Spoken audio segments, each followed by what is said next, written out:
Hello, everyone, and welcome to another interview on Human. Tonight, we will be interviewing Damon Lawrence, also known as Papis, a man who is responsible for projects, Just Us.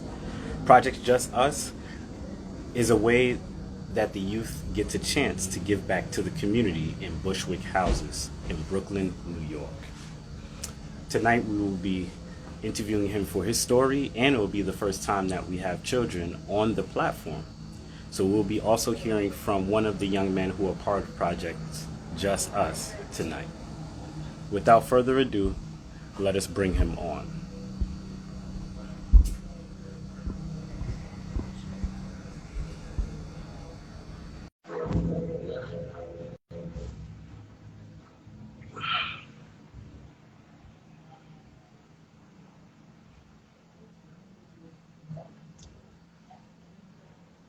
As we wait for him, I just want to let everybody know that we do have our shirts back. We will be having the shirts in stock for the rest of this year.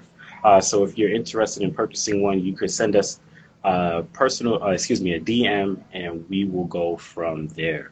That's the way that you could place the order. And we'll be coming out with new colors. We have a couple of projects in store and collaborations that will be taking place later this year. And we're just looking forward to what the future holds. But here we go. Did it really just turn around? I'm sorry. Give me one Yeah, second. no problem. Take your time. Sorry about that. Yeah, Oh, no shit. problem. No. Um, I'm sorry. We thought we had everything right, but now it's not right, man. Can you that is see him? not a that is not a problem. I can see, yes, the young man. I can see the young man. I cannot see you though. Oh, yeah. Yeah, so I'm you sorry. might want to move the camera a little bit to your left. Well, my left and your right. I was Oh, trying to send well, it. yeah, that was pretty cool. That was pretty cool. But you're still gonna want to angle the camera a little bit towards his direction, just so he's fuller, so he appears a little bit more full on camera. That's about it. These things happen. Yeah, a little bit more.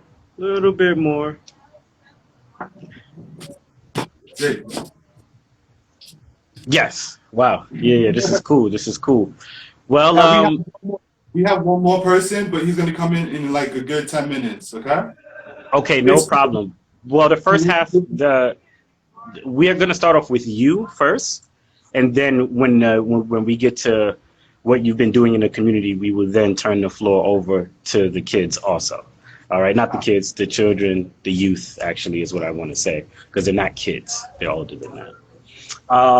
So first and foremost, please introduce yourself to the audience. You can also have the young man introduce himself too. Excuse me, sweating profusely. It is hot where I am at. You got Okay, that so good. you said what happened? I know. I said you got that good crazy weather though. Yeah, we do. So, yeah, What I'm you gonna start say? it off.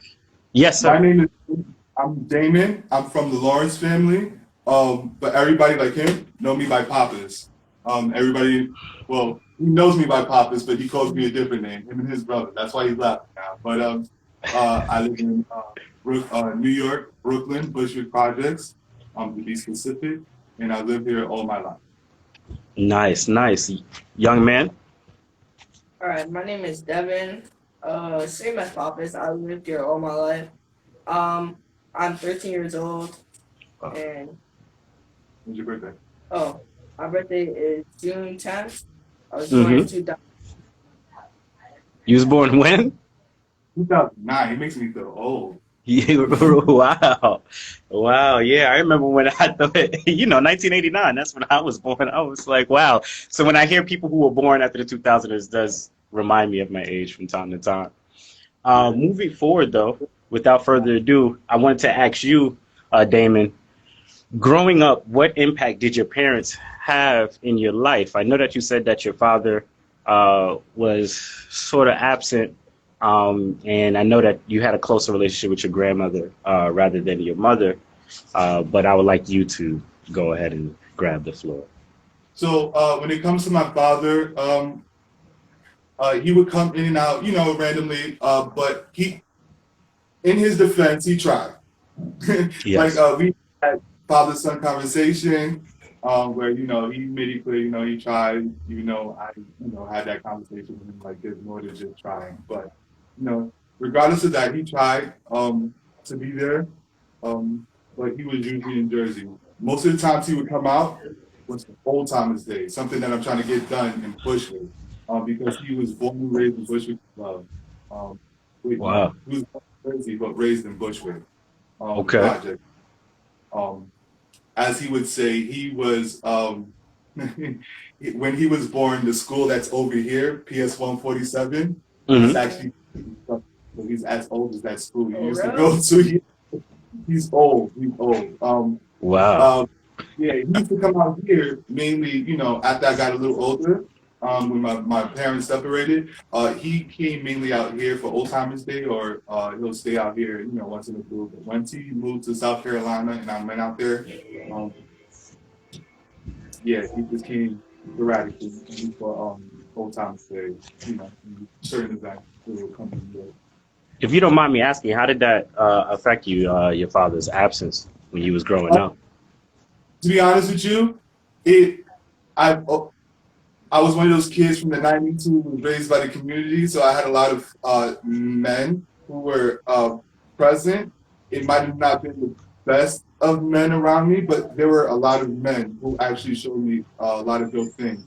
Um, I actually should give a shout out to one of them. His name is Jerome, Hmm. and he taught like a lot of things when it comes to like the Black Panther. He used to tell me mad stories about it when I was young. So it was like I've always had male figures in my life, so it wasn't really that. Good, good, good, good. If you could name one value that you picked up from the male figures that uh, helped your upbringing, I just want to choose my words wisely here, helped your upbringing, excuse me, what would that be? What is one value or characteristic that they taught you that you still exercise till this day and you are willing to teach others? It's okay to be wrong. However, um, don't let nobody compromise your character, Mm. because once, what was the phrase he told me? Only die once. Because after that, from there it's downhill. And when you mean by die, not really physically die, but what that phrase meant was, um, when you compromise your character, you die on the inside. And when you die multiple Yes. times on the inside, it it's one of those regrets and guilt that you live with, or that negative mental that you'll always think about and that will never leave your head. So die once. Don't always keep dying, because that shit will, that situation will always turn out bad in the long run for you and your mental in general. Wow. I would Wow. definitely not been with. I like that. I like that. I never heard that one before. I did have a campfire session called The Will to Live, and I can understand what death looks like in a non-physical form, because there's a difference between people existing, surviving, and living. And oftentimes we are around what is considered to be the living dead. I was once cracking a joke with somebody, and I was like, zombies are not real, but the living dead, you can walk outside your door and see that every day. They do. So It's sort of like the kids currently just in their phone like this all day. I You actually should take wanted to touch on that. That is, weirdly enough, I feel like we had activities to do back in the day. When we were growing up, we did have games. I don't know if you remember Scully. I did bring this up in another interview, and the person was like, they don't remember. But outside in the front, like literally two locations. yeah, Scully was major where I was at, and so um, we had little activities like that, and we actually interacted with each other. So right now, the danger that the new generation is facing is finding comfort in a device that sits right here, but not connecting with the individual that is sitting right there behind that device that you're holding up to you. Going So outside to see your friends because they want to see you. They want to hang out with you. Sorry, you to a point that I've been trying to tell somebody over here, because a lot of people mess with him. They want him to be around. But you want to be in the crib on the game all day and night. Not me, by the way. I give him he gets his little credit because he does, be coming outside, chilling with us, playing football and stuff of that nature. So he gets his credit. Yes, sir. Yes, sir. Moving forward, um, what was one thing you loved about the way your grandmother raised you? I would say to be understanding because not every situation is the same. But the kind of that is sometimes people when they know your understanding, they'll try to be conniving or try to be slick with how they approach or get things out of you. It doesn't matter, even if it's just like your time. They'll try to figure out how to get your time and steal that from you. And Wow. a lot of people draining in general. Like they will literally find ways of trying to get you in their presence somehow, some way, for some reason. That's the Wow. kind of being understanding. Yeah, trust me, I go through that a lot too.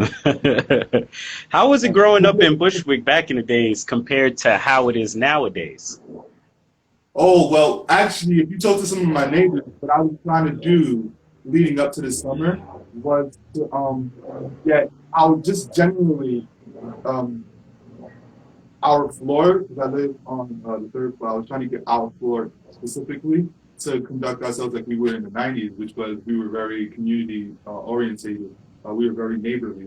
We, like there's times where I've run in and out of the apartments, my mom not knowing where I'm at, but knew to go to one specific location, you know, or knew that uh, she could leave me with someone on this floor, like an old head.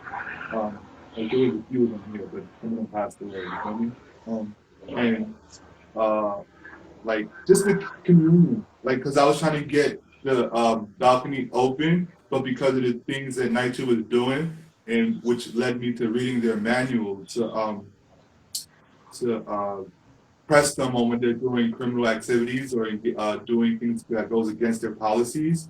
Um, I would have to make sure that I was in the right the whole time. So even though we don't have it to where I want it to be, Night should Hmm. now know what's coming next summer is going to be nothing but us coming together as if we're actually neighbors in a community because voting happens in November and I intend on trying to run for president.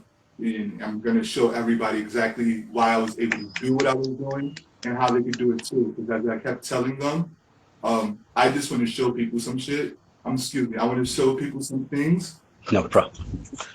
so that they can protect themselves and know how to go about certain things in a specific manner without getting in trouble. And utilizing the resources that we have here because they are actually here and they are for us. It's just that they're not being utilized appropriately. So I would Mm. say, like, you know, getting that community back to where it was or resembling what it was because we do have technology now. So trying to get it to modernize to what we want it and need it to be. Mm. Love the way you said that, man. And congratulations on deciding to run for president, man. That is Thank you. And it's amazing. actually because of them. These knuckleheads helped me a lot. They helped me a lot. And I don't care how much they talk nonsense and be like, oh, you didn't do this. They did a lot. They did a lot. And I can show them a whole bunch of stuff and show you guys a whole bunch of stuff. They did a lot of things in Bushwick. And the reason Wow. why I didn't throw them out there into it is because we have some crazy sick people on the internet. And I've had this conversation with the oldest, which is Devin. Devin. I wish he was the oldest, with his brother Kareem, where we had to have a conversation about crazy people and people who are going to try to utilize you in different ways that you didn't really think that they were going to. So my thing was to not just throw them out there and rush them into the social media platform because I was just genuinely afraid for how that would affect them in their personal life. Because that is actually real, and people actually do get hurt. Kids do actually go missing. So after the Wow. summer, and because of them, I'm gonna make sure that being TA president is something that shows people what we can do and how we can go about doing it. I wanted to freeze the conversation because something just struck me while I speak to you in this moment, and I think it needs to be addressed. Um, can you give us some insight into the situation where kids have gone missing? I've been hearing about this for years, for a long period of time, and how does the community feel about that? How does the community handle that? What is that? That's heavy. But we can speak off topic about it, but it wouldn't be something that would be Bushwick related. It's something that I'm aware of in general, and it's something that we can actually address here in Bushwick too, because you know, to the current staff that we have at TA board, they don't understand that when it comes to structure, we have the right and authority to have subdivisions of the TA. TA is Tenants Association, so there's presidents, vice president, the treasury, just like a regular government body. That's what our TA is at Bushwick. And we have the right and authority to make subdivisions like departments, like the Department of Homeland Security, Department of Education, Department of this and that, like they have it in our government official. We can do the same thing here. In some of the departments that I would like to do, or subdivisions of programming here, would be like Top Watch, Resident Watch, because they have to work in conjunction with each other. And then I would like to have know your rights programming going on, but that would be coincide with each other. That's a side project that I was really thinking about due to Project Just Us NYPD Counted. Because there's ways, again, there are public servants, and we know a lot of us are coming to understand that due to the actions in which they engaged in, and COVID giving us enough time to read on the laws and how to go about addressing them now. Like COVID, I need to know to press them properly. And through those videos on Projects Just Us and NYPD Encounters, you'll see my trial and error throughout those 2 years of COVID. Wow. Wow. I don't want to go too far off to the side, and I want to return back to the main questions I do have lined up for you today. What are some activities that you did? Oh, actually, excuse me, I have one question before that. When you say you were a problem child, how did that come about? And what do you think caused you to be a problem child, in your opinion, when you look back on the times? Problem child. Everybody else called me a problem child, okay? If everybody sat me down and said, why are you doing this or that? They would have known I was just trying to figure some things out and see how it played out. Didn't matter how it played out. I just wanted to see how it was going to turn out. So whether good or bad, I experimented with a lot of things and situations. I'll give you one example, okay? Go ahead. I was in middle school, and again, I was a problem child, you got around, had fun, yada, yada, yada. However, one day I didn't go to class. I skipped class. I went to a stairwell in my school, and so happened to be a fire alarm there. Now, I don't know about you, the fire alarm? I don't suggest it. But I didn't. A lot of people have never pulled a fire alarm. I haven't at that age. So, me being me, I was like, you know what? I never did that. I could run and nobody would see who did it. Pulled it. The janitor, I didn't know this. The janitor's office was downstairs all the way to the right, excuse my language. And he came with equipment up the stairs. I had to be quiet and sit down in the corner to try to hide so that I wouldn't get in trouble, but still got in trouble. But those are one of those. Nobody sat me down and asked me, why would you pull a fire alarm?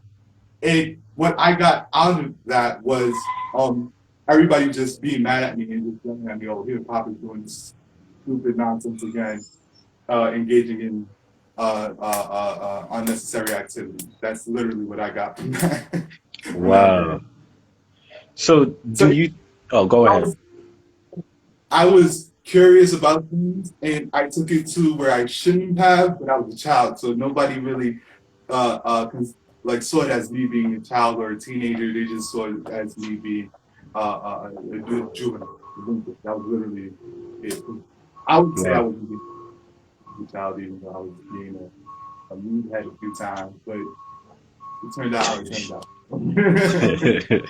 Wow. I was a child, so You can say I was a problem, but I wasn't unintelligent. Indeed, yes, I did read that part. I did read that part 100%. Moving forward, what programs did you go to in your late teens to help you grow in life? I did also read about that in your bio.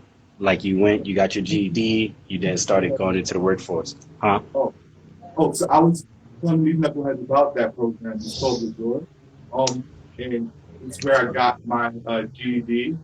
It's where we did a few things like LDI, and then I was which is Leadership Development Institution, as well as a few other things that I personally just decided to get involved with, which was to assist some of the members there, as well as get familiar with the programming there, so that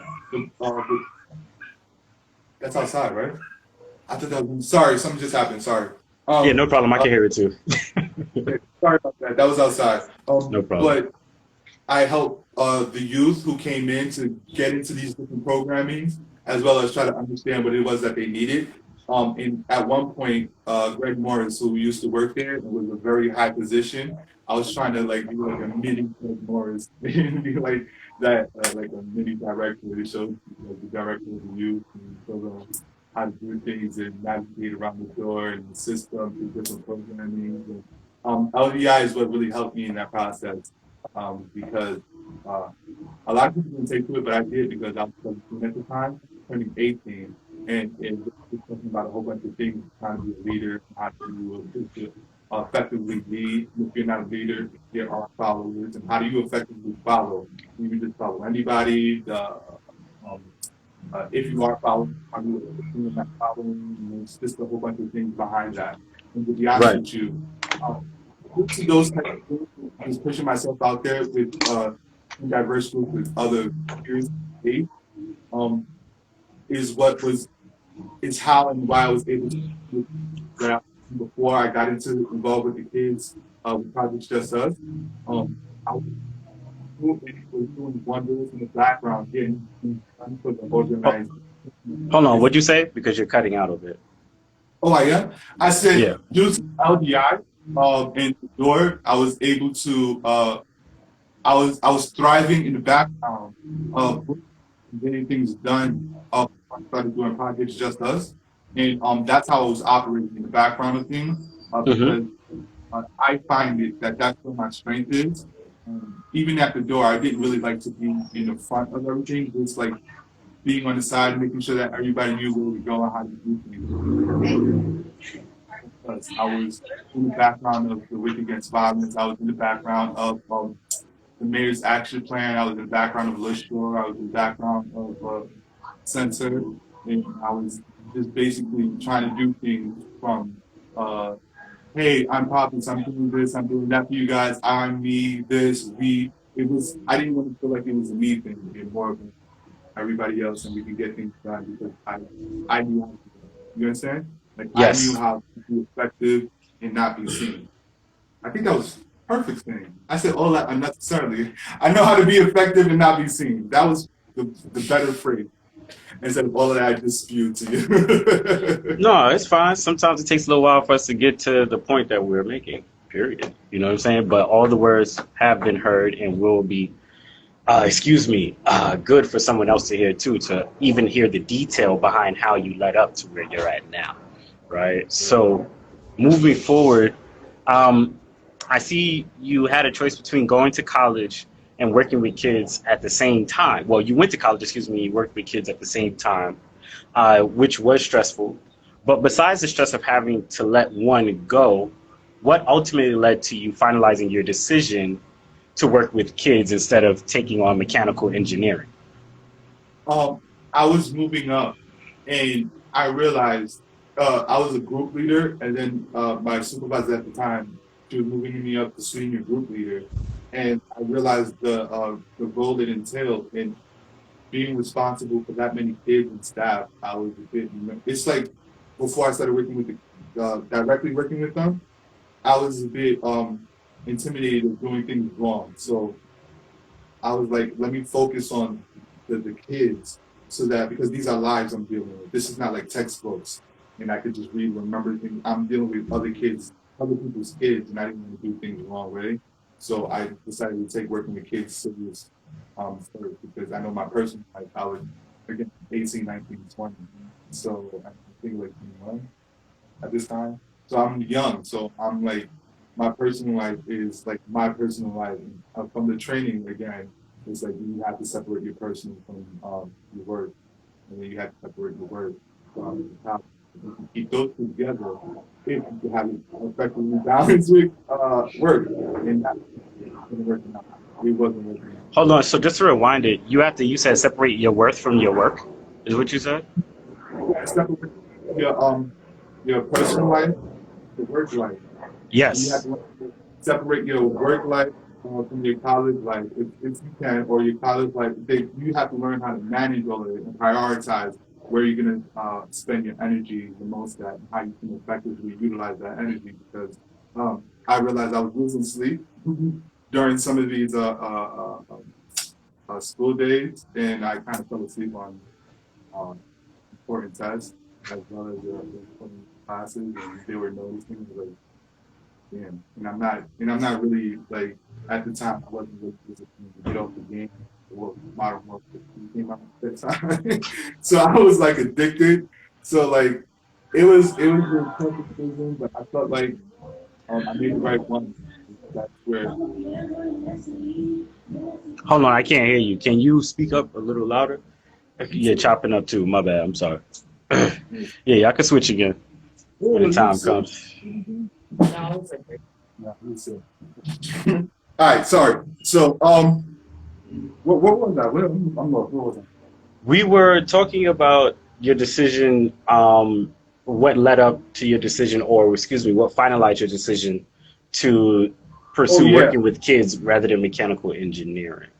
I fell asleep. Mind you, I really, and I'm still have a mentality of being an entrepreneur in the engineering field, because that's how my mind works. I'm really good at the solution, and I can create things in my. I feel like I sound crazy, but I can create things and construct things in my head easily. And that's why I wanted to become a mechanical engineer, because it suited perfectly for what I was looking for. So when I realized this I was doing too much, and I was sleeping during classes, don't do that anymore. I was sleeping during classes, and I was missing things I shouldn't miss, and my grades were pretty bad. I had like, and this is bad because I had I think like, I don't know how many credits I had, but it wasn't as much as I needed, and I needed to keep like I think The 2.5 GPA. uh, uh, uh, um, the funding from TAP and the federal, and everything wasn't working the way it was supposed to. The money didn't come in the right way because they told me to apply for loans and things coming in at timely manner. So I had to figure out how to pay the book from a check that I was only getting part time of. So it was just like a lot of things wasn't lining up. So college, it didn't work out. It didn't work out. And then when I tried to go back to it, like I showed them, look, I was working with the kids. I was working, doing something else, but I'm able to be focused now because I don't have this job no more. And they was like, nah, you can't come back. You didn't exit college. Like college and like, that's Wow. how that. That's literally how that. Wow. Wow. Referring back to NYCHA, for those who don't know, what does NYCHA stand for? New York City Housing Authority. Sorry, 1 second. I have it wrong, sorry. New York City Housing Authority. How has it been working with NYCHA? So I've learned so much, and I feel like this is going to lead into a whole bunch of other things, but I'll try to like shorten it up. It's I've learned what they get away with because I got away with it. I learned what they are willing to tolerate and what they're not willing to tolerate. I've interesting. also learned that you only get, depending on the seniority, they won't even look at you if you do something wrong. However, I did learn how to paint properly. I did learn how to plaster. But the lack of communication between the employees in NYCHA, the employees in DC9 was ridiculous. Nobody knew what was going on. Like if you did not keep up with things, nobody was keeping up with them for you or on behalf of you or anything at all, because Wow. it's like I don't even know how to describe it. Like outside of lack of communication, like it's like nobody really cared unless you made them care. If that makes sense. Mm. Like nobody cares unless you make them care, and I don't know how it is now, but it was a new experience. Like the first 2 weeks, I got paid for free just to sit in the basement because the painter that they assigned me to didn't like me at that time. And then when they transferred me to a new painter, he taught me a whole bunch of other things, how to paint properly. He was patient with me, how to plaster. He had 3 other apprentices, so it was easy to, maneuver and things. And then after like 3 months of him, it was someone else who showed me what exactly they did away with, how they Wow. get away, what they do, the people who they talk to. Like if you, and this is why I'm very strict when it comes to night shift employees, is because not only do you get paid for this job, you get benefits, and nobody puts a gun to their heads. If you didn't like working here, you shouldn't have applied. And that's my mentality, because they have a manual. And when I started reading that manual, I started realizing that throughout history, and I'm the 3rd generation here in Brooklyn, this country development, they've been not only violating the law, they've been breaking their own policy as well as breaking up families in here. And You said they've been by breaking their policy and breaking up families in there too. You said? yeah, for Wow. generations. They've been picking up families. They like when you start reading different types of laws and then the histories of different laws, like the window, no, was it window breaking policy? I forgot what it was, but it was a NYPD window breaking policy. I forgot the phrase of it, but it was basically predicting somebody who would be arrested based on setting them up on things of that nature. And then there was the prison to school pipeline, or the school to prison pipeline, that I I heard about actually that. didn't know until I was 25 years old. You said you was That's how, actually a part of that. yes, I didn't know until I was 25 years old. Remember, Wow. I was in special ed um, from a young age, all the way up until I went to MS 117. And then I was in the basement school, and then I stopped going to that school for a year and came back, and they moved me up to regular ed, and I went to regular ed indefinitely from like 14 on, no 15 on, 14 or at a young age, a certain age I went from regular ed on, but I didn't know I was into the school prison pipeline until I had a conversation with a young man explaining to me how they made us operate, because we went to the same school. And I was like, wait, you're right. They do make us line up. As a matter of fact, we couldn't even talk to the regular ed kids. Did you know that they had us on the floor every time? Like how they would this is the conversations I was having with dude. Like they would have Yeah, us on go the ahead. And they would have this us on is wow. when I was in a younger school, like elementary school, the way that they would discipline us is if you did something serious, they would put you and restrain you on the floor, and the back of your heel, the back of your heels, they would press on it right there. And they did this to several kids. As a matter of fact, was it Giuliani? I don't think it was Giuliani. It was one of the mayor's brothers who used to work at one of our schools, and he was the assistant principal. He got shot and killed off of beating on one of the kids. One of the kids was from, I think it was Fort Wayne or another hood. And they played with the wrong child. And when you live in the hood, some parents, they don't play with putting your hands on people's kids. And he caught himself putting his hands on them. He got, no, not the brother. It was a teacher who got shot and killed. And the mayor's brother was the principal, assistant principal to the school. And he got shot and killed. It was a whole thing. Wow. My mom out of that school. She was like, "Nah, you're not doing this."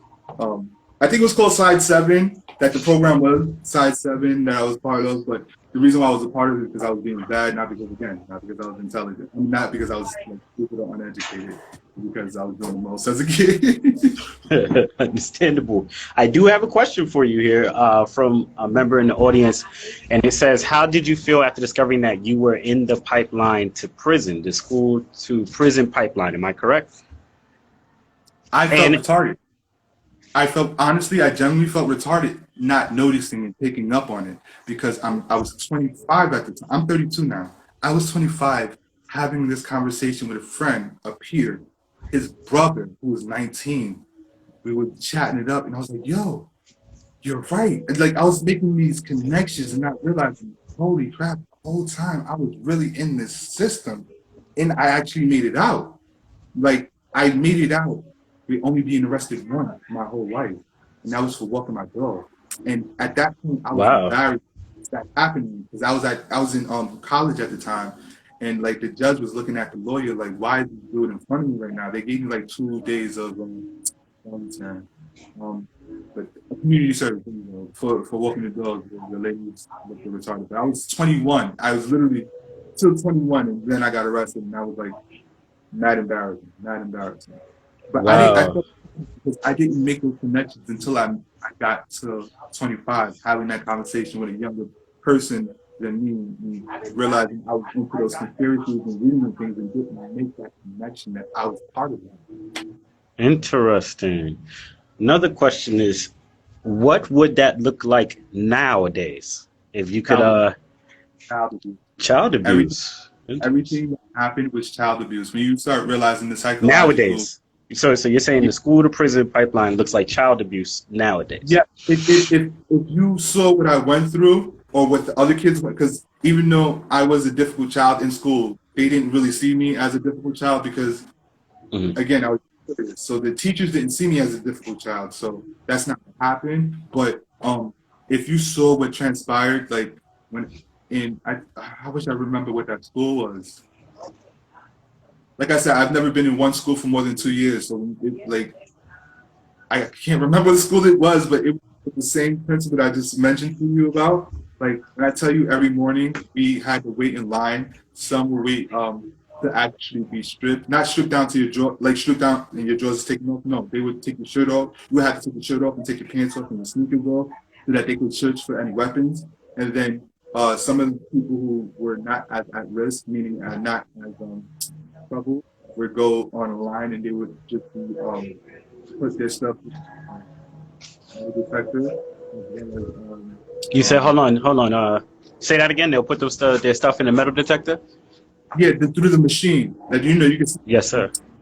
in the airport, you can see through the belongings and stuff, and then they will put that thing on you when you through the metal detector. Um, if you wasn't as difficult as if you was as difficult as like the most problem child, like there was a lot of them, you wouldn't even be on this line. You would literally have to go to a bathroom. A teacher or a dean would literally take you and a few other kids. We go in the bathroom. You have to take your t-shirt off. You would have to take your pants off. You have to take your sneakers off so that they could empty it out to make sure that you have no weapons. And you would Wow. literally be with like 3 or 4 other young men. Who wasn't even young men. We were like 13, 14. We probably maybe younger because. Move over for me a little bit because I can't see your face at all. Continue. I'm getting closer. My apologies. Yeah, no problem. Continue. I'm listening. This is like wow. I got in trouble, right? Mind you, these teachers don't see me as like the extremely problem child. So one time I got in trouble, it was like I was in there for like a year, and it was like, oh wow, he's really here now at the dean's office. So the one time I got in trouble, it was for hitting a girl because again I was a kid. So you're not gonna smack me. You gonna smack me? I dare you to smack me. Smack me. Smack me. Got tired of her. Bang! Everybody heard it. Oh, he really, mind you, I don't put my hands on people. But the fact that I did that, that was like, holy crap, this kid really did. So I got sent straight to the dean's office. But when I got straight sent there was already a kid that they were torturing. They had him on the floor, and like I told you, I think his name was Patrick, because I remember that day. They squeezed, like I showed you, they squeezed the back of his leg, his foot. I think it was his Achilles. Yeah, Achilles tendon. Yes, it is. He was on the floor and they was moving me and talking to me at the same time. And I'm looking at him like, don't do this to me next. Oh my God. Oh my God. But they had the conversation with me like, oh, because this is your first time ever being here, we ain't gonna do this to you. I don't know why you would smack her, but we expect you to change it. Like, and I was like, from that day, like they never saw me in that dean's office or doing anything in there in general. And then like I guess like a month, 2, maybe 3 months later, that's when that dude got shot and killed. And that was the last time I was there. Wow. I'm like in my head, like, what school was this? But I have a different question for you, though. If I remember, I'll put you onto it because it was so many crazy stories, man. I-7 was different. 90s Wow. babies different, bro. And everybody who's in special ed, I feel like should sue the Department of Education due to the drugs that they were trying to put people on. Like they was telling my mom I had ADHD. She was like, nah. Yes, Ritalin was a big one. Remember Ritalin? I took Ritalin when I was younger, man. It had some nasty side effects. It was when I was taking Ritalin, I think in my opinion one of the side effects was rage. Like if I would be really cool and focused, but the moment you like ticked me off, it was like full on just rage almost, you know? So it was interesting time. I also have my own belief that ADHD is not what we think it is. I'm gonna just make this real brief. I think because of the crack epidemic that took place, what happened was there was some type of chemical mix-up, in my opinion, happened, and a lot of people that were born from that were a result of what they considered to be crack babies, right, at the time. But I feel like those who were considered that also came with ADHD, and so a moment where drugs were infiltrating the black or brown community, I feel as though there was something extremely great that came out of that was not expected, and that was not necessarily ADHD, but what I like to consider hyperintelligence, right? Because if you train it and you semi-focus it, you could pick up on a lot of different things and do a lot of different things at once, or be able to switch from one task to another, almost like you're multitasking, but not necessarily so. And so I feel like they had to find a way to kind of keep that under wraps, you know, just keep that at a certain height. Like, let's put these medications out and she ADHD, not ADHD, ADD, and right. I've learned because she has a mentality, and if you can't focus her on what's if you can't redirect her, she's gonna focus on what she has mentally and what she wants to communicate. If you don't get her off that track, and if you don't find a way to get her off that track, she's gonna focus on what it is that she needs to focus on. And I realized how to maneuver around that is to talk about what she wants to talk about, and sneaking. I don't know how to say it right, but sneaking in. Questions or diversion conversations so that we can get into what we need to talk about, not what you want to talk about, but what we need to talk about. That makes sense. Yes. And some of the kids in ADHD, when ones who like to run around and play around as if they do have ADHD, we got to talk about the kids we had, but not with kids. It's more of if you know that they got a lot of energy and it's random energy, it's knowing when that energy pops up. A lot of the kids, all you have to do is just get them to be engaged heavily in some physical activity. Others, just hold on to them. Just hold on to them. Some of them just need to be struggling to get that energy out. So when it comes to knucklehead here to the right, sometimes I would just. You said sometimes you would just that audio completely cut out then. So sometimes you will what? Like some knuckleheads over here that I'm not pointing to. Yes, sir. Sometimes you have grappled on, like, say for instance, around here as you're walking up the hill or something, and let him try to get out of this lock. And no, I don't have his neck or anything. I literally just have him underneath his arm. You know, you can't see that, but sometimes you gotta let them exude the energy in different manners.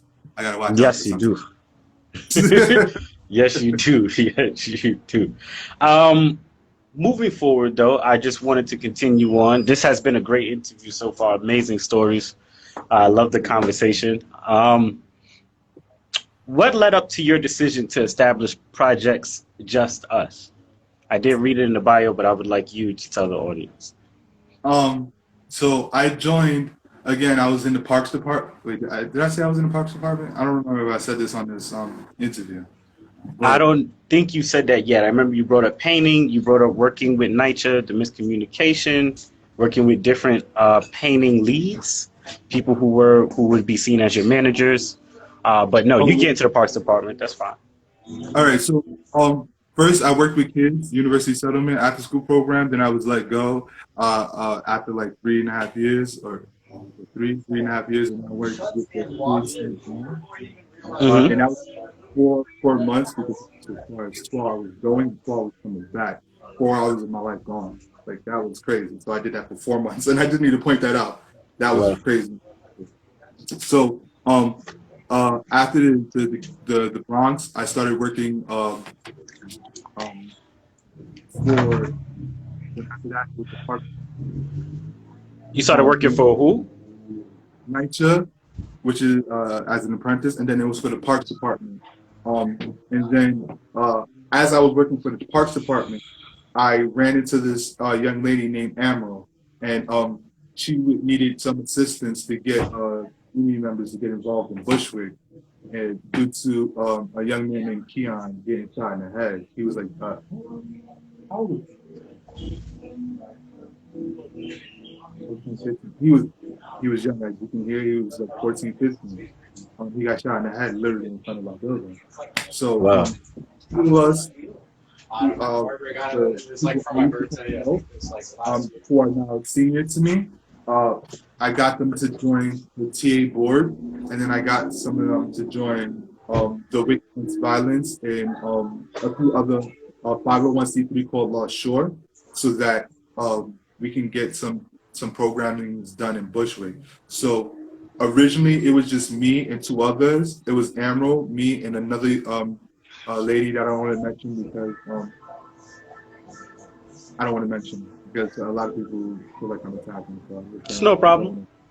But one other woman who seen me grow up and had to take me out of school a few times to, watch over because of the things I used to do. But the one to engage the disengaged youth here at Bushwick due to Keon being shot in the head. And then that's what we ran with. To engage the disengaged youth, we started trying to figure out what programs would be utilized or used or necessary for it. And then we came to the conclusion, how about engaging the youth by providing opportunities and jobs? From those, we got construction. So we asked the community what type of job training we want. It was OSHA training. So we got 30-hour OSHA training for a lot of young men in Bushwick. Now we were supposed to get younger than the men that we got it, but we can't be like, oh my God, we didn't get it. We got some knuckleheads in there, and it was dope and amazing. I don't care what anybody say. Rochelle McGee did an awesome job getting those young men to this program, because a lot of them in the street doing a lot of different things, whatever they wanted, and it's fine. I'm not here to judge anybody. But Rochelle McGee got a lot of people in those programs, and they messed up her program. I just need to put that out. She was the original programmer, person who started the Wick Against Violence, and unfortunately, they let her and a few other people go, neither here or there. But she's the one who started the Wick Against Violence, and it was amazing. It was amazing. If I show you pictures of it, you'll see all these young men and some women joining because of her and David. And right now, she's a bit frustrated with me because I keep speaking on the truth, but I don't care. She did an awesome job. And by the truth, I mean other things outside of what I'm mentioning now. Understandable. She did an awesome job, and I just need that to be put out there because you saw getting involved, you'd be like, oh, wow. Because a lot of them were heavily involved in gangs. And some of them. I have a question about that. Okay. So how has gang and gun violence impacted the community, man? How has, I mean, I'm from Brooklyn originally, and born, raised in Queens, but I lived in Brooklyn a good percentage of my life, and I've been around some things myself. So I just wanted to one request. Yeah. I just want Can we get that perspective from one person over here? Because Yes, we definitely can. because I have a different understanding of what gun violence is and what that phrase means. And before I put that idea and concept and perspective on there, I would like someone who's young who would give you how they would feel or how they feel about gun violence in Bushwick. Yeah, how you feel about gun violence in Bushwick? Mm-hmm. I don't like it. No, speak to Oh, okay. So Hey, sit in shirt. Sorry about that. Yeah, no problem. I can take your time. Yeah, man. You know, it's great to have the youth here. Yeah, definitely scoot over. There you go, to the forefront. And so, please give us your take on how gun violence affects you, gang violence also, and yeah, how you feel about it and how do you navigate it? gun violence, and it makes me feel more unsafe and like in neighborhood. Like, it's not good, and it can provoke other people to have uh the same idea, like To basically try to follow what's going on. Still have anger over maybe hold on to, say for instance, something happened to their friend. They might want to respond or retaliate due to that friend being theirs. Or it has a cascading effect when it rolls over to other people that was trying to reference. mhm. The effects, like when someone gets shot or someone in gangs do something that that affects someone we love and care for, there's always consequences to those actions. That's what Mm. makes Do you do you know someone that has been affected by gun violence? uh yeah, Please my elaborate. my cousin, his name was no names. Respectfully, Troy, we're not gonna say names, okay? okay. That is So fine. Talk about this situation, okay? all right, so he got shot. He was hospitalized. He didn't die when he got shot, but then the bullet moved his body, so then So because of Were they able to get the bullet out? no, I don't think so. Wow. I just don't. for clarification, you said that the bullet shot him, right? And then it moved, and then he passed away. No, he got hospitalized, but Yeah. they didn't get the bullet out in time, so I guess he died. Oh, okay. So because they couldn't get Wow. the bullet, his cousin passed away due to his injury. That's crazy. How did that That impact your family? Most of my family, they knew him. He wasn't. Some of my family didn't know him as well as others did, but it was pretty bad. They had a funeral, but life goes on. That it does, I my friend. that real quick because you notice how you said life goes on.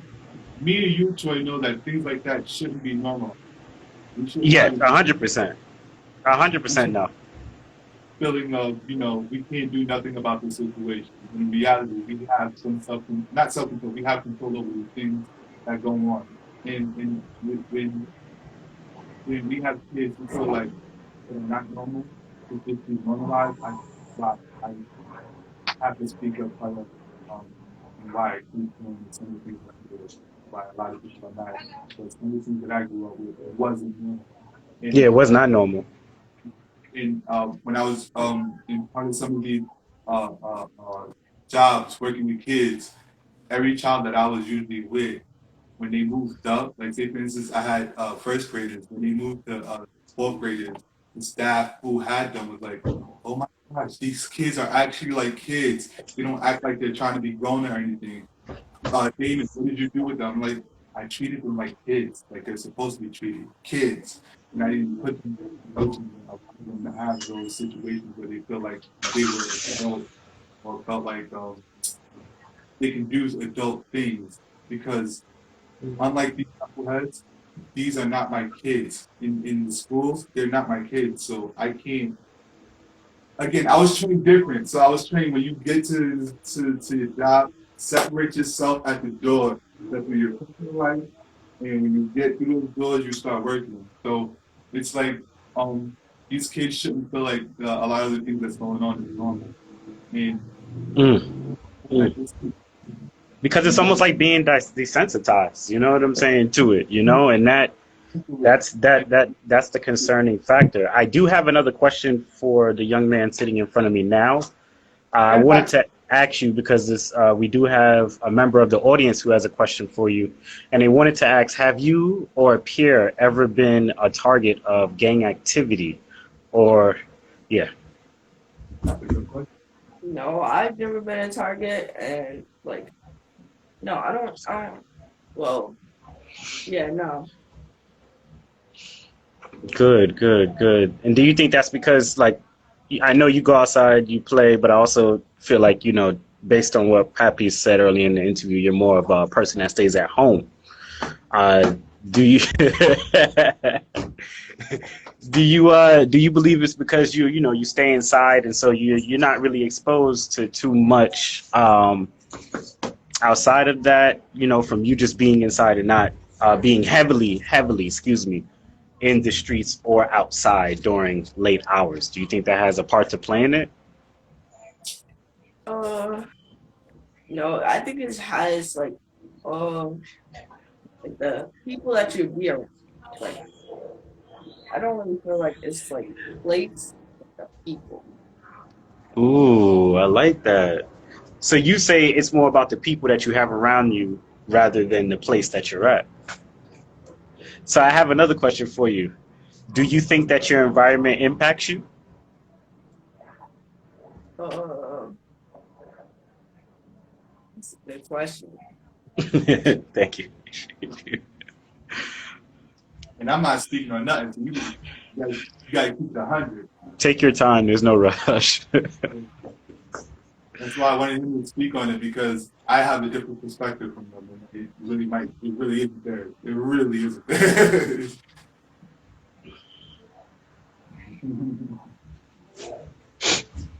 Sometimes, yeah, it depends Mm. on the.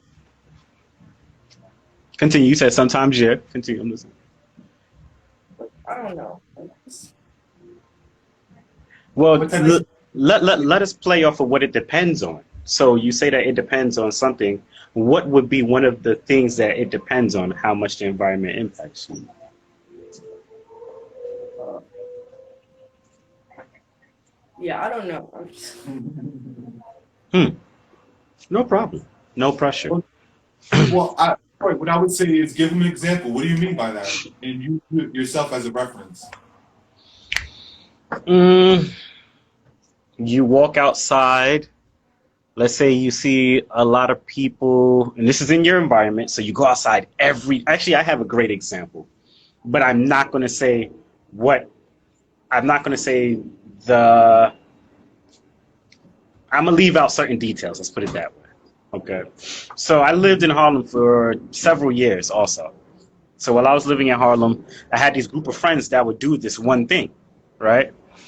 I was like, number one, I never drank prior, while years and years ago, didn't drink, wasn't a drinker. Um, but people around me were partaking in all type of things. And there's one specific thing, which I'm not going to say in particular, they did frequently. So almost every weekend we would go out and I'll see them do this thing, see them do this thing, see them do this thing. And they would ask me, they'd be like, hey, um, yo, do you want to try? Do you want to try? Do you want to try? Do you want to try? For 2 years straight. I was like, nah, no, no, no, no, 2 years. Eventually I said yes, the peer pressure. I was young. I was probably around 16, 17 at the time, or maybe a little bit older, maybe a little bit younger. But eventually it caught up to me. And so time, I guess, wore me down a little bit in a way, but I still do say, and I'm not afraid to say that I was young and we all made decisions when we were young. But based on that example, you see the length of time that it had, and excuse me, the length of time that it took for me to be impacted in a way for me to make a decision, I feel like still doesn't take away from the fact that I was influenced, right?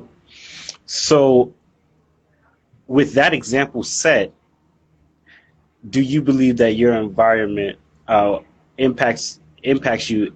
And if it does depend on certain things, what are those things that it depends on for your environment to impact you? I think my answer. For your explanation, I feel like it's more like the people of your environment that changes you. Hmm. Hmm. See who you talk to? Interesting. He did say that earlier too. I remember him saying that too. I wanted to take the chance. Oh, we have another question for you. It seems like they're rolling in today for you. Um. I think that's a question for you. Oh no. Oh. Yeah, Let us see. Hold on. Give me 1 second. it's you. Yeah, it is for me. Um. The question is, was it peer pressure or environmental influence? I would lean more towards the fact that it was peer pressure at the time. I mean, consistently hearing the same thing asked to you over and over and over again for about 2 years is it's it's pretty it gets pretty intense, you know. It does. Another thing that I wanted to also bring up about this is reverting back to the school to prison pipeline, and this is directed at you, Papis. Pop Um, it. Papis. Oh, sorry, excuse me. Yeah, we gonna be um, fighting. We gonna be fighting. all right. So listen, this is directed at you. Do you think social media has a place in that now? Back in the day, we didn't have social media, not at the way it is now, not at all. What specifically? The school to prison pipeline, because you got to remember there's a lot of messages being brought about in social media that obviously have no good or proper gain when it comes to mental building, or excuse me, edifying the mental. So I I want to would, hear that. from my experience, I'm not really sure because I haven't been connected to a school that did the same thing inside Seven that they did to us. If that Okay, makes sense, that makes right? sense. So I've been in schools like where I worked at. It's schools that had a special ed but wasn't doing crazy things that they were doing to us. If that makes Wow. sense. Like they had an IEP, but they didn't have. Oh, this child is wild and this is not the school for him. He needs to go. Type of situation. I Wow. was Hold on, give me a second. okay. Sorry, excuse me. Um, yeah, I didn't see that one coming. Excuse us, guys. Excuse the audience. I apologize. We're in the environment. We can see now that the environment impacts us. Excuse me. Perfect example. Perfect example. And that answers Corey, was it? Yeah, that Or like, answers Corey. Yes. yeah. Wow. Moving forward, though, I wanted to ask you, in your opinion, what makes a great community leader that wants to bring about positive change? Someone who understands that not everybody is on the same same on the same on the not everybody's on the same level mentally and mature enough to know that they're not on the same level. We have to know that each person has different situations, and we have to tailor our solution to each situation, depending on what part of said entity you're a part of. Like, for instance, if you're leading in TA, like I want to do, you have to understand that not everybody knows what you might know. As the phrase goes, common sense is not common. So to say that we are all meant to be on the same page, we can't say that because a lot of them didn't grow up the same way. Like right now, we got different cultures. Like I didn't even know like there was kids from Venezuela over here, and Ooh. I had to tell them like you can't be talking to people at night and then trusting them to take you somewhere and then bring you back safe. Like, I'm glad the kid ran into me. It was like, yo, you can't. That's not safe. I'm not sure Wow. what's going on. I got a little more information later, but I was like, I had to tell him, like, bro, no, you can't do this. This is unsafe. But yeah, Wow. you have to. My ideal understanding of what a good leader is knowing that um, not everybody's on the same page, and knowing that you have weaknesses and other people can help you with those weaknesses, not just you trying to figure it all out by yourself. There's other people who are helping me, who I take advice from, because sometimes I can be a bit aggressive when it comes to standing up for what's right. And they know that they get embarrassed sometimes, because sometimes I'm not willing to move on my square. So you're not going to just tell me or try to run some game on me and think that I'm going to be subjugated or easily played with. Especially when it's dealing with these kids. Don't play with me. Oh, Don't. another great question. How do you define safety? I think that's a good one. That's a member in the audience, Corey, has asked that question. I thought that was important for sure, especially you dealing with kids. So, Well, when it comes to safety in nature, what I would say is that, because this is a great topic for discussion, or a topic that keeps being brought up in discussion during different events that I've been to. They mhm. keep, we're trying to make safe spaces for people. We have to make safe spaces, safe spaces, safe spaces for nature, safe spaces. I keep telling them the only way we have these spaces safe is if we make ourselves safe first. So we have to be the safe space we're looking for in order to make our development safe in general. So what that means is we have to be the safe people. We have to be that place that we keep looking for. So when I have, you'll see these videos of these kids coming around me, or like coming to me, like they're enjoying themselves. Like I bring more kids to football games. I try to bring more kids, and I will talk to random kids, as he can tell you, and try to get people to join us if we're lacking a teammate. Like kids have to, when it comes to kids, kids need to feel comfortable around you, but understand that not just comfortable. I need your parents to know that you're comfortable and you're safe with me. So here's who I am. So clarifying who you are and what your objective is, and letting them know that there's some things you will tolerate and there's some things you won't. There's boundaries, and you have to Yes, respect boundaries. If you don't, we will argue.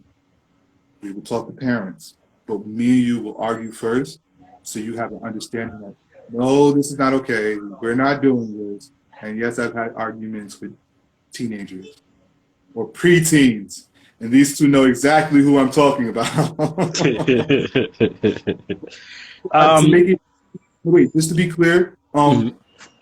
in those arguments and even in our disagreements, they understand that it's not from I hate you, I don't want to deal with you anymore, you're beneath, or it's not from a negative space. It's from, look, we have to have an understanding. If you can't respect this understanding, then you're just going to be mad at the result that I come up with. But you have options. Wow, interesting. How do you get the parents to agree? That's an interesting one. Like how does that work? I'm so curious about that. I can actually show you. You know what? I'm not even gonna look for it. I have a actually it's in my book bag. So I have a book bag full of certificates of things that I've accomplished as far as training and things. Also, my resume full of what I've done in my as my work experience, and then Hmm. discuss with the parents. This is what I want to do with the kids. This is how I'm going to go about it, and the safety measures that I'm taking with them. And a lot of the things, like a lot of the parents will let me utilize their kids for what it is that is needed, but they also, I make it clear to them that this is their child and not mine. So if you're not questioning me, I find that a bit weird and a bit uncomfortable, because again, this is not my child. So if you're not questioning me, that means you're not really caring about what it is the child doing and then you engage with. So I kind of force the Wow. parent to be engaged the way that they should be, if that makes sense. Like Yes. their parents, I've known them my whole life. Like their brother's my godbrother. Their mom, they know me. You understand? Like so, it's not like these two knuckleheads are some strangers in my crib. Nah, we've known each other for quite some time. They helped me bring some more kids onto the team. But when it comes to, like, say for Eisen, I said Eisen, like Ivan, his mom and his pops, they understand. Like I think like the second time Ivan came, I had that conversation with his father, in front of his father, about boundaries and what we were not doing. And I had a conversation before about boundaries, not doing. Same thing, I had a conversation about no Hassan, his mother, what we're not doing when we're with me. And those go along with personal boundaries, like when it comes to your body and things of that nature, as Right. well as listen. Oh, I'm also blunt. I'm very blunt. They tend to get annoyed with that too. So I'm a very blunt person, but I try to be a filtered blunt person, if that makes sense. I get you. My bad. I'm trying to like. Yeah, So hold because on. they're kids. Repeat that part, just because I couldn't hear that tail end. It was a little bit muffled. So repeat that for me, so I can clearly hear it. You said you're blunt. I'm a filtered type of blunt because they're kids. I can't be as blunt as I want to be and like be like, yo, this is what's going on. This is what's happening. This is how we need to go about it. This person is that. That person is this. I don't really go into that, but I'll give them a general, vague description. Look, this is what's going on. This is how we need to get it done. Right. 100%. Here's our we got options and we can get it done through these ways. Like for example, I wanted to do. Sorry, as you can see. Like we planning, but that's old. That's been up there for like a good year and a half now. Things with law. But when it comes to planning, look, this is a heat press, Right. right? That we were going to utilize. And you can see that it has dust on it. Like we had to pause everything. This is a printer specifically for this heat press. We had another device for that and everything, but due to nonsense, we had to pause everything. So some things, you know, I told them why we had to pause it, but. So reverting back to a filtered blunt real quick before you continue, I was wondering if like, is that like what we would consider to be cordial nowadays? Cordial. Yeah. So when I'm cordial in business, I still have to be honest with you, especially me per se. Huh? You said it better than me, being cordial. Yeah. But I liked, I definitely liked the phrase that you had. It was cool. A filtered blunt. That's cool. sometimes you gotta act accordingly because some people, you know. Yeah. Some people take the bluntness, some people can't. Some of the kids, like you'll realize you can talk to them some ways, you can't talk to them another type of way because you got some kids who are sensitive. Some kids are rude as hell. Some kids are very blunt too. Like yesterday, had one kid tell me, "I wish you'd mind your business, though." Excuse me, Mr. Rude. Yeah, you got different characters. You just gotta learn how to navigate sometimes. Mind your business. All right, moving forward. Like he really said that. Like, I wish you would mind your business. Mind you, I was part of the conversation. How dare you? Excuse me. In your opinion, how can we go about bringing positive change to the world? Not just about what you're doing, but across the board, right? Meaning here, all the way from here, you know, to other countries that are going through things too. What, in your opinion, would be that way? And it doesn't have to be perfect, but I'm just curious. Don't be afraid to read. Not only don't be afraid to read, but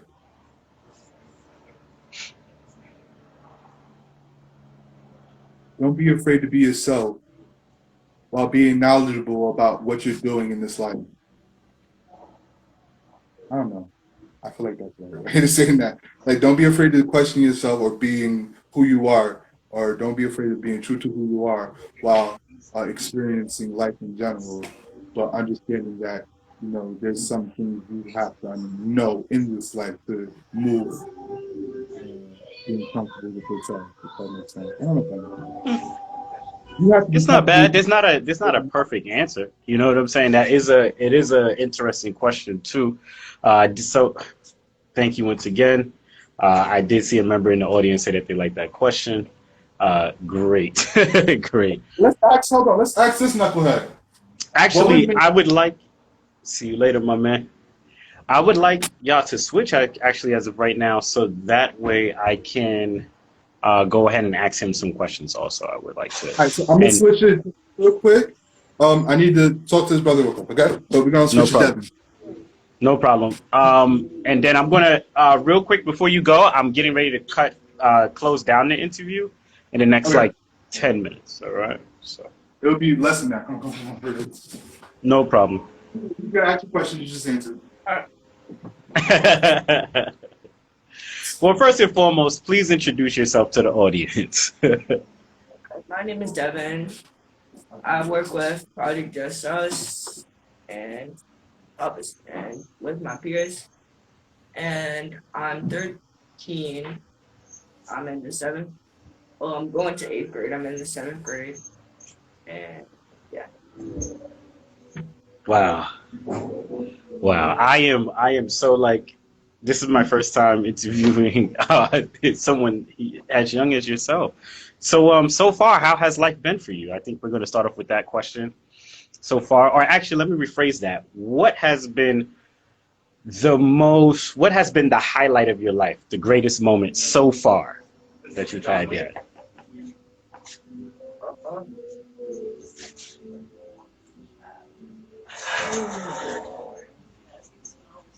I have a lot of good moments in my life, so it's kind of hard to pick one. He's young and living his life, basically. He's enjoying it. Which is great, hands down, hands down. Well, let me ask you a different question. Let us move into this space at a different angle. What would you like to be, or who would you like to become? Actually, let me say that. Who would you like to become as you grow older? Question. I want to hear this answer. Like to become a specific person, or like my job. Yourself. Like, who would you like to become in the future? Not your job, but who would you like to become in the future? I know that's maybe a little bit of a deep question, but it seems like you have a great head on your shoulders, and I'm curious to hear your answer. There's things in this life that you'd like to do. What would you like to do specifically? What would define you, and what would those characters of this definition be? When you get older, you know. It's kind of a hard question to answer. So what do you see yourself doing? And like, when you get 18? Yeah. We could definitely. Do you want me to set an example for you? I can set an example for you. No problem. When I was younger, I used to. Funny thing is, it's part of my style now. But when I was younger, I used to see a lot of older gentlemen wear Kangos, and a lot of those older gentlemen that wore Kangos at the time were very patient, very calm. There was just a smooth essence they had about themselves, very smooth, even in the way they chose to communicate. And that was one thing that I wanted to also adapt, you know, in my own life. You know, I also saw moments where people were also great leaders, you know, in life. And so I also want to figure out what a great leader looked like. As far as my job and my career choice, when I was younger, I really didn't have a clear distinction of what that looked like. When I got a little bit older, I thought that I wanted to be a rapper. Now I'm a journalist, you know? So these are different character traits or things that you would like to do when you're older, right? That you can start to figure out what that looks like for you now, you know, at this age that you're at now. So when I do ask you the question of, excuse me, I want to make sure I say this. Oh, yeah. Who do you want to become as you grow older? It's what characteristics have you seen other adults around you act out or, go about doing. I'm losing my speech here. But basically, it's seeing what other adults have done and wanting to follow that. Like what Papis is doing right now in terms of projects Just Us. I keep butchering his name. I apologize. But yeah. So do you want to be a community leader? Give me some insight to what you would like to be and who you would like to become. Now that we've set an example. Okay, so. Oh, see, that's why I was confused. I thought, I thought it was about I your. want to be an engineer, but Climate. I don't. I know. I was like, oh, this will be a test of my. Okay, I see the way it was listed or the way it said. Oh, it said talk climate change. So I thought that was like. So you want to. Like it was about. Yeah. Like what traits, like say for instance, skills that I have that you would Yeah. think that benefits you in the future? Well, that's good. Oh, Mark, Jeremiah, and Mark. I will throw this one at both of y'all. Y'all really thinking about what traits I have that you can use utilize in the future? Really? this interview is over. My feelings are hurt. What'd you My say? feelings Hold on, I can't hear you. You sound muffled and you're off to the side. I said, my feelings is hurt. This meeting is over. They can't find a trait or a skill that I have, and there's a few of them on the wall that they don't seem to be able to utilize in the future. So we might have to end this interview pretty. Nah, I'm messing with you. No, you just gotta give them time. Not every, obviously we know, me and you, actually I think all of us know within this interview and the people who will be watching this, that nothing happens overnight. To be honest with you, 5 years ago to 6 years ago, if you would have asked me, would I be doing journalism and interviewing people, I would have told you no. I was throwing mansion parties at the time. So, life has a way of showing us or introducing to us different things that we would like to indulge in and what we're looking to get out of it. And from what we're looking to get out of it, it adds to who we're going to become, right? So, We have community who would ask me questions. So I do want to help you here. I think that this is a great way of restructuring the question. When I get older, I want to be and then you fill in that blank. So when you get older, you want to be I want to be an engineer. What? You just want to be an engineer, or is there a type of engineer that you would like to be? I don't know specifically, but I know, I don't know the specific type engineer I want to be, but I just know I want to be an engineer. That's what I have my mindset on. Wow. And I think to add on to that, I want to help people too. And what would be your answer to that? What would you like to help people to do in life? Be better people. I don't know. People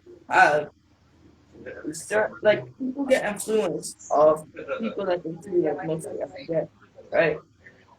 But some of those people that they see every day might not be the best people. So Wow. need to get It was something added. Would you like to lead by example? yeah. Do you lead by example? What? Do you lead by example? For example, what would be some truth about you that other kids can say that you have that you can rely on? Because I can say a few. Some people call me smart. No, that's true. Keep going. I don't know. And what would Ivan say about you right now?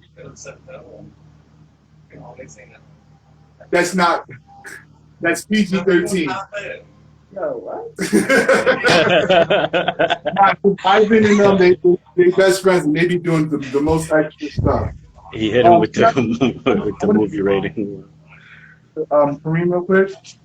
You said I want to switch the hot seat, meaning the chair, to his brother. no problem. Come on. That's perfectly fine.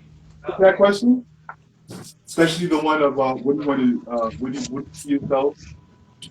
What do you see yourself? Well, first I would like to have him introduce himself. Please introduce yourself to the audience today. My name is Kareem. I'm associated with Project Success. Nice to meet you, Kareem. How old are you? I'm 15. Wow. So, did you hear the questions that I asked the other young man? I heard like some of it. I heard questions of what traits do you have that you dealt around you? Like, what traits do you see dealt have around you that will benefit you? Ooh, yeah. Yes, sir.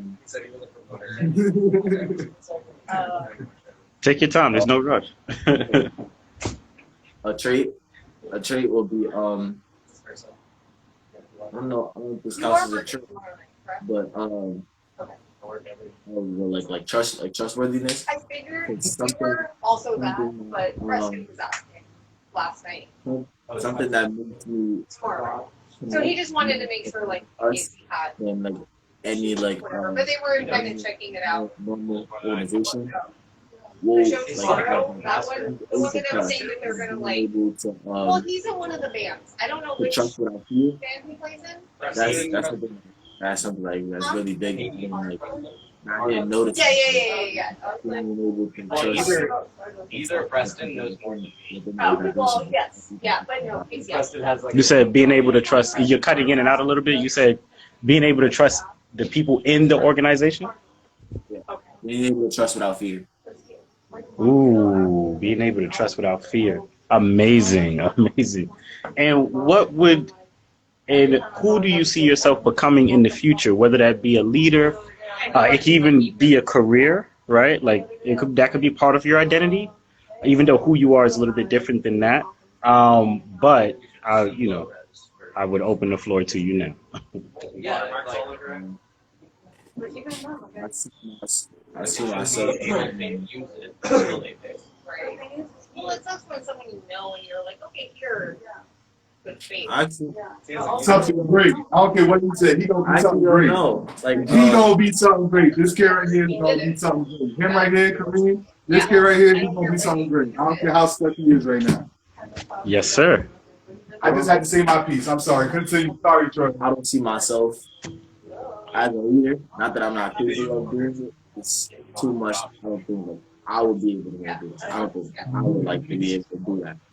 So, What do you do? You talk about I engineering. feel like if it's something you don't know, then you maybe be like, oh, Like, what do you? I expect Are you something or I still deliver, you need to be here or whatever. So he's still going through the different things. Like once he said he wanted to be a therapist, and then he said he wanted to be an architect. So he has a list of dope things that he would be good at. So like he's testing the field of a lot of things, and he's just stuck on the word right now. But he's very talkative. He's very talkative.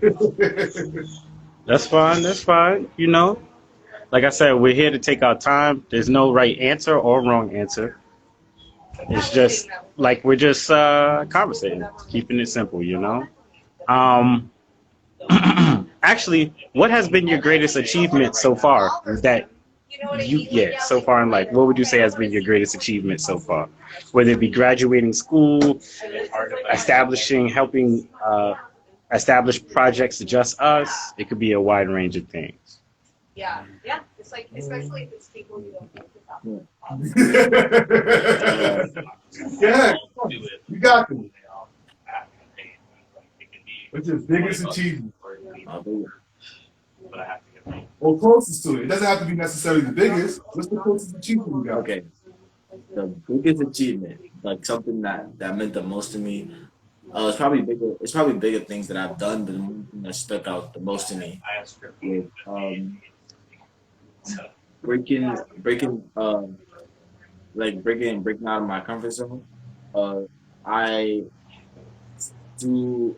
Okay, I tend to like public speaking out loud, like off the dome, like off my head. I just without writing it down without a script or anything like that. And I think that being able to do that would be one of my greatest achievements. Amazing, man. Give yourself a hand clap. That was amazing. I really respect that, man. It takes a lot. And you're such at a young age figuring these things out in terms of stepping out of your comfort zone. A lot of us do not step out of our comfort zones. Some people don't ever step out of their comfort zone, and some people wait a while to step out their comfort zone. So it's great that you're getting that now. Trying to think of another question that I made. Oh, why was that the most important achievement for you to accomplish so far? It was the most important achievement. You said, huh? I can't hear you. For some odd reason, it cutting out. It was the most important achievement to me. It happened during the pandemic. During the pandemic times, during school, I didn't really learn much. It was kind of just like a breeze through my moves, my middle school year. So the fact that that's that one thing that stood out to me, the one skill that I actually I actually like to learn. I look forward to the class. I think that was a good feeling. Like wake up in the morning and like wait until till 10 o'clock to go to that class, even during like all the chaos that everyone else was going through. Wow. And which class was this? Was it a public speaking class? Wow. Wow. So now I have a question for all three of y'all. As we start to break the interview down, and we could go one by one. We could rotate.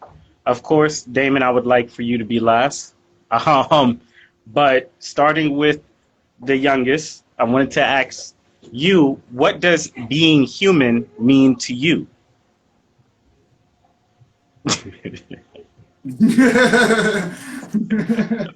You got These guys.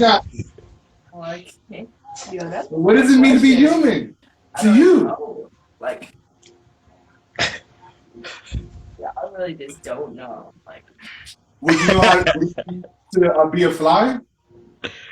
What does it mean to be a human? You're not a fly. You're human, right? What do you mean to be human? Think about it, Devin. Kareem. What do you feel like? What does it mean to be a human to you? What it means to be human to me. Yeah, what does being human mean to you? Yes, sir. Being human means to me is understanding and and reflecting, like such as if someone like you okay, so you know you're so you're not having a good day, but obviously you see another person not having a good day. So you understand that they're not having a good day, so why would you reflect like your bad energy towards them? Like that shows me that shows being human. That means that you're willing to put yourself aside for like another person's benefit. Being selfish. That's pretty dope. Wow. Amazing. Amazing. And last but not least, Damon, if you... Nice try. Devin, let's go. What do you mean? Nice try. I got my answer. I'm ready. all right, I think being human is understanding that every person is different and we're not all the same. He stole my concept. He stole it from me. I just said that not everybody the same, and he literally just. No, you see that, Troy, right? I know you. You see that, right, Troy? I don't care what nobody say that. Nah. So when I feel like being human is basically what they're saying. You have to understand what somebody else is going through without projecting your negativity onto them. And if you know how to do that and perfect the craft and communicating with people, you'll be able to be human and experience this human experience. Like everybody, and enjoy it through its good and down. Well, you don't want to enjoy the downs, but you know what I mean. Well, I actually would like to intercept that point. You have to learn how to enjoy the downs also, because there's beauty within the struggle itself, and there are lessons to be learned that will then help you have good and better times, right? So if you learn how to cruise through the storm, then when the valley comes along, you will explode with joy, happiness, just great things, because you cruise through the bad now. It doesn't hit you as much as it used to. You don't take stress on the same way that you used to. You have a better approach to it. You understand? So, and another thing that we have to keep in mind that before I bring this interview to an end is that one, in my opinion, cannot exist without the other. So when you smile in the face of sunshine, you must also smile in the face of rain and adversity. And I've had to do that a lot. You know what I'm saying? So I just wanted to let that be known. All right? It's tough, but it is possible. Are there any closing remarks that any one of y'all would like to say tonight? This has been an amazing interview. I wanted to also sit back and thank Damon. Thank you, young gentlemen, for also coming on. I don't want to leave y'all out the picture neither. Y'all officially are the first interview where we included younger individuals, people that were actually younger than 18. So this is a first for me, and I also have learned from this experience too. So I would turn the floor over to y'all gentlemen right now. So Oh, so wait, we supposed to end it? yes, tell people where they can find y'all. Any closing remarks that y'all may have. Just yeah. Y'all want to say something before I say something? Because I know I'm put your handle on here. With the handle on it. There's your IG. All right, so they could properly. So, projects, just us, projects with an S, just us at Instagram. You'll see everything that we do, we've engaged in, and the things that we want to do. You'll probably see the things that we're gonna be engaging in soon, hopefully, if everything goes to plan, because a lot of things are lining up. So projects just us on Instagram, and if you want to see like the nonsense when it comes to NYPD, projects just us NYPD encounters on Facebook. It's soon going to be on YouTube because the way they conducted themselves during COVID was completely unacceptable and unprofessional. So, Projects Just Us youth engagement on Instagram and Project Just Us NYPD encounters on Facebook. That's going to soon be on YouTube. Also, what I would like to say is that, we don't have apparel yet. However, you can donate if you want to. To all of those who are watching that follow us and don't necessarily know who's the interviewer, his name is Troy. He runs this platform called HVMAN. And it's like, there we go. Check out that shirt.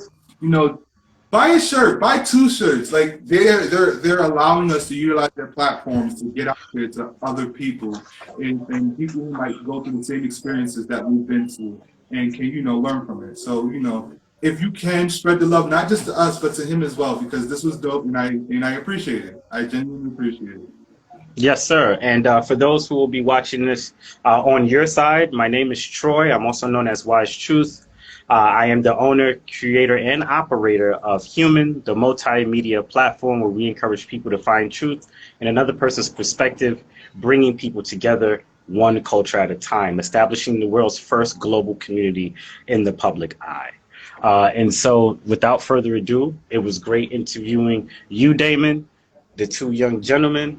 And please, before we go, everybody remember that we are all human. Have a great night, and I look forward to seeing you soon. Peace. All right, man. Enjoy, man.